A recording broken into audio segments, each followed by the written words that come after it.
नमस्कार मित्रांनो, स्वागत आहे तुमचं आपल्या चॅनलवर. आज मी तुम्हाला घेऊन जाणार आहे धाराशिव जिल्ह्यातील अशा एका जागृत देवस्थानाकडे, ज्यांना महाराष्ट्राची कुलस्वामिनी आई तुळजाभवानीची धाकटी बहीण मानलं जातं. आपण बोलतोय येरमाळा येथील आई येडेश्वरी मातेबद्दल. या व्हिडिओमध्ये आपण देवीची पौराणिक कथा, मंदिराचं सौंदर्य आणि तिथल्या अद्भुत यात्रेबद्दल सविस्तर जाणून घेणार आहोत.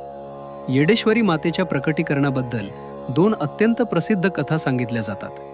पहिली कथा त्रेतायुगातील आहे. जेव्हा प्रभू रामचंद्र सीतेच्या शोधात वनात फिरत होते, तेव्हा त्यांची परीक्षा घेण्यासाठी पार्वती मातेने सीतेचे रूप धारण केले.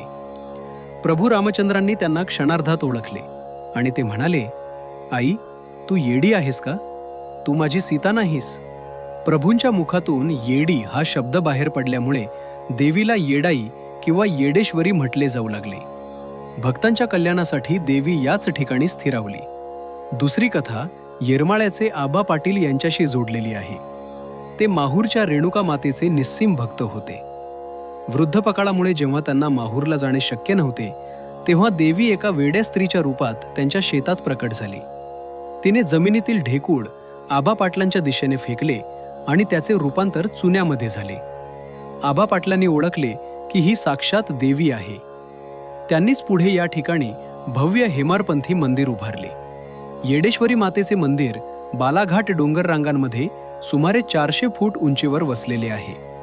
मंदिरापर्यंत पोहोचण्यासाठी भक्तांना 204 पायऱ्या चढाव्या लागतात. मंदिराची रचना हेमाडपंथी स्थापत्य शैलीत असून त्यात 101 दगडी खांबांचा वापर करण्यात आला आहे. मंदिराच्या गाभाऱ्यात देवीचा स्वयंभू तांदला असून तिचे रूप अत्यंत तेजस्वी आहे. मंदिराच्या परिसरात दत्त मंदिर, गणपती, महादेव आणि कालभैरव अशी उपमंदिरे आहेत. मंदिरापासून काही अंतरावर दत्त कल्लोळ नावाचे कुंड आहे, जिथे भगवान दत्तात्रेयांनी देवीच्या स्नानासाठी पाणी निर्माण केले होते अशी मान्यता आहे. येडेश्वरी मातेची सर्वात मोठी यात्रा चैत्र पौर्णिमेला भरते.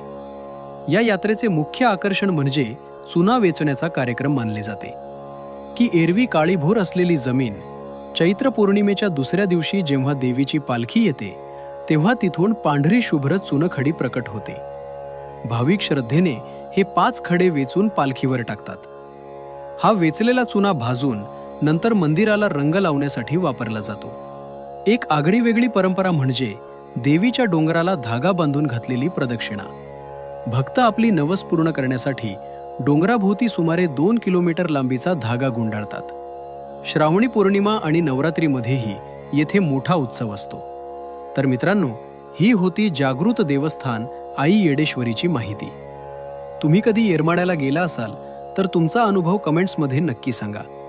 आणि अशाच आध्यात्मिक माहितीसाठी आपल्या चॅनलला सबस्क्राईब करायला विसरू नका. आई येडेश्वरीचा उदो उदो.